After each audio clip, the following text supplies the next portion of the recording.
मन लगाकर सुनिए दोस्तों। क्या आपको कभी ऐसा लगा है कि आप अकेले हैं? जैसे चारों तरफ लोग तो हैं, पर कोई आपका नहीं है। क्या आपने कभी सोचा है कि अकेलेपन का वो एहसास जो आपको कमजोर बनाता है, वो आपकी सबसे बड़ी ताकत भी बन सकता है? इस वीडियो में हम अकेलेपन को एक नए नजरिए से देखेंगे। यह कोई बोझ नहीं, बल्कि एक ऐसा सुनहरा मौका है जो आपको खुद से मिलवाता है। इसे समझने के लिए आपको इस वीडियो के हर शब्द को महसूस करना होगा, क्योंकि आज मैं आपको ऐसे पहलुओं से रूबरू करवाने वाला हूं जो शायद आपने कभी ना सुने हों। पहले आप एक बात समझिए, दुनिया के सबसे बड़े बदलाव तब आए जब इंसान अकेला था। आइंस्टाइन ने अपने अकेलेपन में अपने सिद्धांत खोजे। स्वामी विवेकानंद ने अकेलेपन में अपनी आत्मा की गहराई को पहचाना, और महात्मा बुद्ध ने एकांत में ही अपनी अंतरात्मा को जागृत किया। क्या यह संभव होता अगर ये लोग भी अकेलेपन से डर गए होते? नहीं। यही फर्क है हार मानने और अकेलेपन को अपनी ताकत में बदलने का। पर सवाल यह है कि हम अकेलेपन को कैसे अपनाएं? मैं आपको एक कहानी सुनाता हूं। एक गांव में एक लड़का रहता था जिसका नाम रोहन था। रोहन बचपन से ही बहुत चंचल था, लेकिन जैसे जैसे बड़ा हुआ उसकी जिंदगी में जिम्मेदारियां बढ़ने लगी। दोस्तों ने दूरियां बना ली और वह खुद को सबसे अलग थलग महसूस करने लगा। वह हर दिन अपने कमरे में बंद रहता और अपने अकेलेपन को कोसता। एक दिन उसकी दादी ने उससे कहा, रोहन, इस दुनिया में हर व्यक्ति अकेले आता है और अकेले ही जाता है, लेकिन फर्क इस बात से पड़ता है कि जब तुम अकेले हो तब तुमने अपने समय का क्या किया। यह बात रोहन के दिल में घर कर गई। उसने अपने अकेले समय का उपयोग अपने भीतर छुपी रचनात्मकता को खोजने में किया। उसने लिखना शुरू किया। धीरे धीरे उसकी कहानियां इतनी मशहूर हुईं कि लोग उसकी कहानियों में अपने जीवन का अक्स देखने लगे। यह कहानी हमें यह सिखाती है कि अकेलापन केवल एक एहसास नहीं, बल्कि एक शक्ति है जो आपको अपनी जिंदगी को नया आकार देने का मौका देती है। जब आप खुद को वक्त देते हैं, तब आप वो कर पाते हैं जो शायद दूसरों की मौजूदगी में मुमकिन नहीं होता। आपने यह तो सुना ही होगा कि सबसे बड़ी लड़ाई इंसान खुद से लड़ता है, और जब आप इस लड़ाई में जीत जाते हैं तो आपको कोई हरा नहीं सकता। अकेले समय में आप अपनी कमजोरी को पहचान सकते हैं, अपनी ताकत को निखार सकते हैं और अपने लक्ष्यों को तय कर सकते हैं। लेकिन इस सफर में सबसे जरूरी है कि आप अपनी सोच को सकारात्मक बनाएं। अकेलापन आपको तोड़ सकता है, लेकिन अगर आप इसे सही नजरिए से देखेंगे तो यही आपको बना भी सकता है। आप ध्यान करें, योगा करें या नई चीजें सीखें। जो समय आप दुखी रहने में लगाते हैं, उसे खुद को बेहतर बनाने में लगाएं। इस वीडियो के अंत तक मैं आपको ऐसे अनमोल सुझाव दूंगा जो आपकी जिंदगी बदल सकते हैं। इसलिए इसे पूरा देखें, क्योंकि यह केवल एक वीडियो नहीं है, यह एक शुरुआत है आपकी खुद की कहानी को नए सिरे से लिखने की।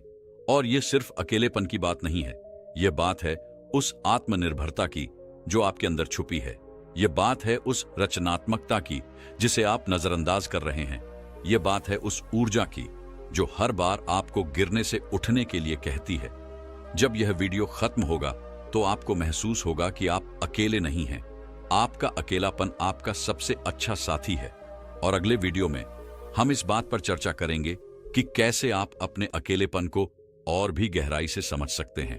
तो याद रखिए, आप अकेले नहीं हैं। आपका अकेलापन ही आपकी असली ताकत है। इसे अपनाइए, इसे समझिए और इसे अपनी नई पहचान बनाने दीजिए। कहते हैं, अकेलेपन में ही इंसान अपनी सच्ची पहचान खोज पाता है। क्या आप मानेंगे कि कभी कभी ईश्वर हमें अकेला इसीलिए छोड़ता है ताकि हम खुद को समझ सकें, खुद से जुड़ सकें? आज मैं आपको एक ऐसी कहानी सुनाने जा रहा हूं जो आपके दिल को छू जाएगी और आपके जीवन में अकेलेपन के मायने ही बदल देगी। यह कहानी है सावन की। सावन एक छोटे से कस्बे का लड़का था जो हर किसी की तरह एक सामान्य जिंदगी जी रहा था। उसका एक खुशहाल परिवार था, दोस्त थे और वह अपनी पढ़ाई में भी अच्छा था। लेकिन जैसे जैसे समय बीता, उसकी जिंदगी में बदलाव आने लगे। उसके पिता का तबादला दूसरे शहर में हो गया, दोस्त दूर होते चले गए और उसका अपना परिवार भी धीरे धीरे अपनी व्यस्तताओं में खोने लगा।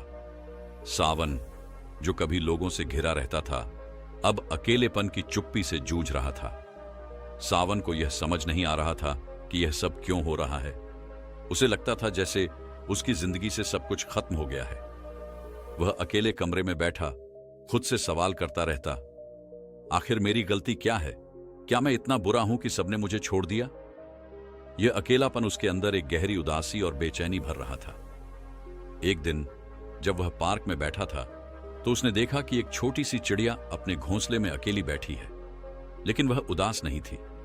वह बार बार उड़ान भरती, पेड़ की डालियों से तिनके लाती और अपने घोंसले को मजबूत बनाती। सावन ने पहली बार महसूस किया कि वह चिड़िया भी अकेली थी, लेकिन उसने अपने अकेलेपन को अपनी मजबूती बना लिया। वह अपने घोंसले को तैयार कर रही थी ताकि जब वक्त आए तो वह उसमें सुकून पा सके। इस घटना ने सावन को झकझोर दिया। वह समझ गया कि अकेलापन हमें तोड़ने के लिए नहीं आता, यह हमें खुद को बनाने का मौका देता है। उसी दिन से उसने ठान लिया कि वह अपने अकेलेपन को अपनी कमजोरी नहीं, अपनी ताकत बनाएगा। उसने पढ़ाई पर ध्यान देना शुरू किया, नई नई किताबें पढ़ने लगा, संगीत सीखा और धीरे धीरे उसकी जिंदगी में बदलाव आने लगा। लेकिन कहानी यहीं खत्म नहीं होती। सावन ने जो अकेलेपन में सीखा वह हर किसी के लिए एक सबक है। उसने महसूस किया कि अकेलापन एक खाली कैनवास की तरह है जिस पर आप अपनी जिंदगी के रंग भर सकते हैं। उसने यह भी समझा कि अकेले समय वह खजाना है जिसमें आप अपनी आत्मा की आवाज सुन सकते हैं। एक दिन जब सावन ने एक बड़ी प्रतियोगिता में भाग लिया तो उसने अपनी तैयारियों से सभी को चौंका दिया। उसे पुरस्कार मिला, लेकिन उससे बड़ी चीज जो उसने हासिल की वह थी खुद पर विश्वास। जब लोगों ने उससे पूछा कि उसने इतनी तैयारी अकेले कैसे की, तो वह मुस्कुराकर बोला, मेरा अकेलापन ही मेरा सबसे अच्छा साथी है। उसने मुझे खुद से मिलवाया और अपनी असली ताकत का एहसास करवाया।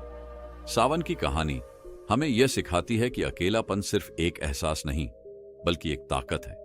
यह हमें हमारी कमजोरियों से लड़ने और खुद को एक नई दिशा देने का मौका देता है। तो आप भी सोचिए, क्या आप अपने अकेलेपन को एक नया मोड़ दे सकते हैं? क्या आप इसे अपनी रचनात्मकता और आत्मनिर्भरता की ओर ले जा सकते हैं? शायद आपकी कहानी भी किसी सावन की तरह किसी और के लिए प्रेरणा बन जाए। इस कहानी से एक और बात निकल कर आती है, अकेलापन केवल एक स्थिति नहीं, यह एक मौका है। यह वह समय है जब आप अपनी जिंदगी को एक नई दिशा दे सकते हैं। और यहीं से हमारी अगली चर्चा शुरू होगी। अगली बार हम जानेंगे कि कैसे अकेलापन हमें खुद को और गहराई से जानने का मौका देता है और कैसे आप इसे अपने आत्मविकास का माध्यम बना सकते हैं। दोस्तों, क्या आपने कभी महसूस किया है कि हमारी सबसे गहरी बातें, हमारे सबसे गहरे डर और हमारे सबसे सुंदर सपने तभी सामने आते हैं जब हम अकेले होते हैं? शायद यही कारण है कि अकेलापन हमें सबसे ईमानदार बना देता है। आज हम उस अकेलेपन से जुड़े एक ऐसे पहलू की बात करेंगे जो आपको खुद से और दूसरों से गहरे स्तर पर जोड़ देगा।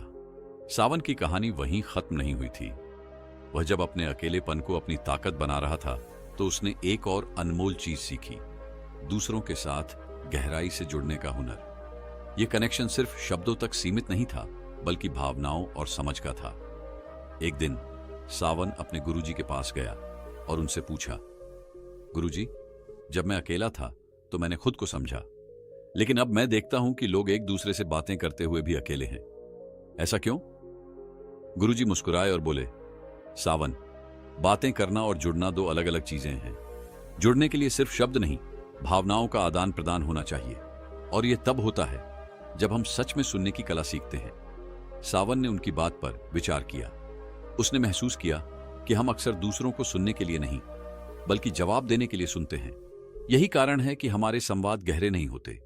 उसने यह भी जाना कि जब हम अपने अंदर की आवाज को सुनना सीखते हैं तभी हम दूसरों को सही मायने में सुन सकते हैं। एक दिन सावन ने इस सीख को आजमाने का फैसला किया। उसने अपने एक दोस्त के साथ समय बिताया जो हमेशा चुप चुप सा रहता था। उसने उससे बिना किसी रुकावट के उसकी पूरी बात सुनी। उस दिन उसके दोस्त ने उसे अपने दिल की वह बात बताई जो उसने किसी और से कभी साझा नहीं की थी। सावन ने महसूस किया कि जब हम बिना जज किए, बिना किसी रुकावट के किसी को सुनते हैं तो हम उनसे एक गहरा रिश्ता बना लेते हैं। गुरुजी ने उसे एक और बात सिखाई। उन्होंने कहा, सावन,